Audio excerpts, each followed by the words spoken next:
Hi, it's Leah here, and I'm here today to talk to you about productivity and getting organised. And this is really sort of to go along with a blog post that I published recently on my website, leahleaves.com. Um, and there I just talked about some of the techniques that help me get organised. And I was a bit nervous, not only about writing the blog, but particularly doing this video today to follow up from it because I've got ADHD inattentive type. I am not great at organising and productivity. I'm certainly not a natural. Okay, by the time I've got now to 43, yes, I've picked up a few tips and worked out some things that don't work well for me. But certainly, this is not something where it's a forte for me. So, with a little bit of irony, I guess, I put this video off a little bit, partly through just not being very well organised this week. It's not long till Christmas now, and there's a lot to do. It's very busy in clinic. Working with people, which is wonderful, but it means that it's hard to find the time to do things like this. Um, but also, I think there's a little bit of an excuse going on as well because, um, I don't feel like an expert in this. I really don't. But I wanted to talk a bit about that really. So I wrote the blog and put some what I hope are helpful tips in there. I talked a little bit about kind of making lists and not distracting yourself, doing stuff straight away if you can do it within 2 minutes, and recommended some of the kind of tools and techniques that I use. But the fact is, I'm not an expert on this. I'm not an ADHD coach, although I do work with people with ADHD and have ADHD myself. That's not what I do. Um, so, as a solution focused hypnotherapist, actually, really what I'm doing is working with you in a way to help your brain to be the best it can at taking on these new techniques. I certainly know with me over the years, I've had every to do app going. I go through spurts where suddenly, I'll be able to do stuff. I'll be fine. But then when life gets on top of me, or life gets busy and difficult, like it did last week, actually that's harder to maintain. And what's even harder is when your brain is going into the stress response. So when our brain is responding to stress, what's really happening is it's triggering the emergency systems, and they're not really meant to run all the time. So they run very differently to the normal functioning of our brain. And if you're in front of a tiger or somebody that's trying to attack you, then they're going to be really helpful. But they're not so good at this kind of day-to-day stuff. They're not so good at kind of remembering long lists of things to do or kind of processing complex tasks.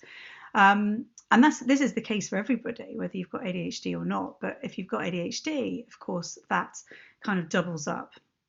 That becomes worse because in somebody with ADHD, actually those systems aren't great anyway. They're not too effective, and then they become less effective when you've got lots going on. And so the work that I do is about helping the brain to kind of rebalance itself, to get back to this kind of normal, streamlined functioning and get rid of that kind of protective emergency system, or not get rid of it, but get rid of the influence of it in your day-to-day life.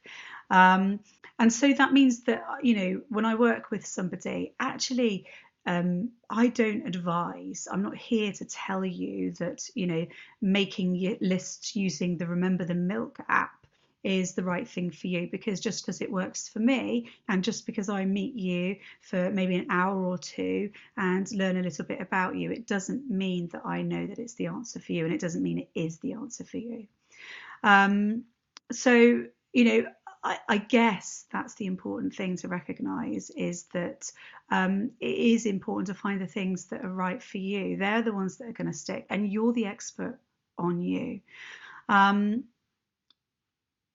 But one of the biggest things that's helped me yeah, there are little tips and techniques and tools that I've adopted over the years that fit me.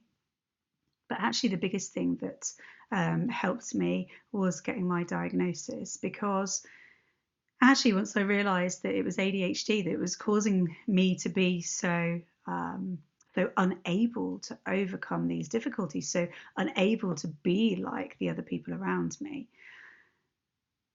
then I kind of let go of this sort of need to be perfect, this need to fix it, this, there's something wrong with me. And perhaps I'm overstating it when I say that I let go of it, because I don't know if I've let go of that. That's probably going to be quite a long journey for me, as it is, I'm sure, for many of you that have had later diagnoses.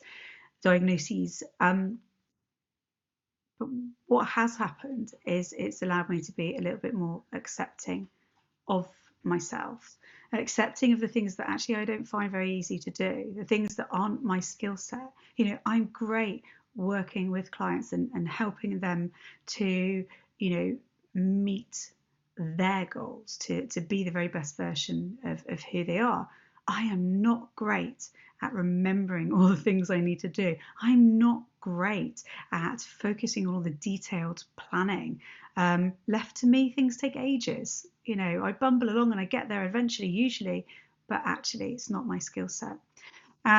So one of the big things that's really changed things for me is accepting that and recognizing that I do need help with it, and that it's okay to do that. And so one of the most wonderful things that I've done for myself this year is to get an assistant, a virtual assistant who works with me. She's called Natalie. You may see her pop up on some of my things. Occasionally she sends some emails out on behalf of me sometimes too. So if you're on my list, which of course I recommend, then you will no doubt come into contact with her at some point. But getting her on board was one of the best things I ever did, because actually I don't have to be perfect. I don't have to keep all this stuff going that isn't natural to me, and it allows me to focus on what I'm better at, what I'm good at. And this is the thing, isn't it, is that if we are good at something, if we're focusing on what we're doing well at, then it tends to make us feel better about ourselves. It tends to make us function better because we're feeling better about ourselves, and it tends to make us better then going forward into the next thing, because we're going in with a completely different frame of mind. If we're feeling like we're failing, if we're feeling like we're getting everything wrong, then actually we go into the next thing feeling awful about ourselves. And it's not so easy to get the next thing done. Now, I'm not suggesting that everybody needs to get an assistant. I mean, I'd ideally, in the fullness of time, have an army of lots of people doing all the sorts of things that I'm rubbish at, like getting my housework done and, things like that. But it's not necessarily about that. That's one aspect of it. But it's maybe about giving yourself a bit of a break, about allowing yourself to say, well, I'm not good at that. And saying it to other people too, not just to yourself, but being able to say to people, that's not my thing. I'm not great at that. And it can be a real revelation, I guess, a real weight off your shoulders.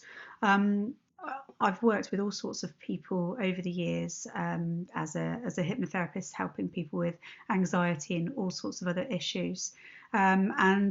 Before starting to specialise with ADHD, before knowing I had ADHD, it became really clear to me that the people who I worked with often would, the biggest block, if you like, the biggest thing kind of holding them back from feeling happy and sort of moving forward, was not being able to accept what was happening.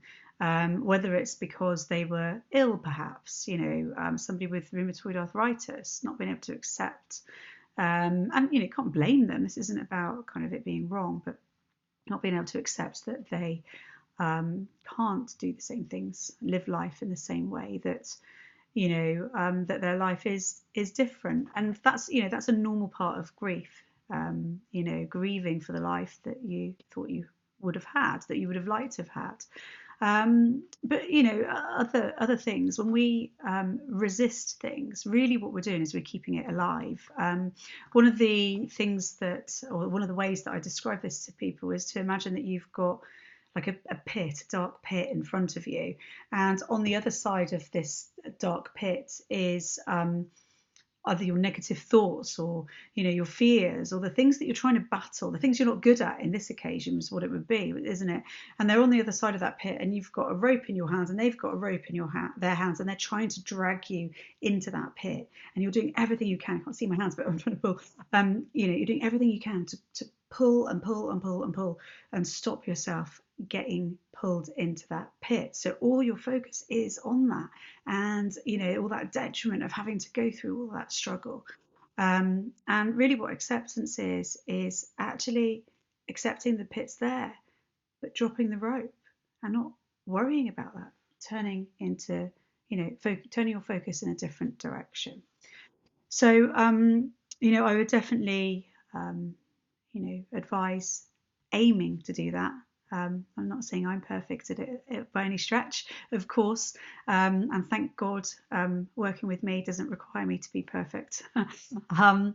But if you wanted some help to become more accepting of who you are, more accepting of your diagnosis, or even to get your brain and mind functioning to the absolute best so that you can shine in the way that's right for you, then do get in touch. I'd be really pleased to help. The best way to start is to book an assessment consultation, and with the assessment consultation there's a money back guarantee, which means that if it's not helpful to you, if you don't want to go ahead and work with me, then you get your money back, no questions asked. You don't have to explain to me. It's risk free. But there's everything to gain, of course. So I'll pop the link down below as well for you to book your appointment online with me.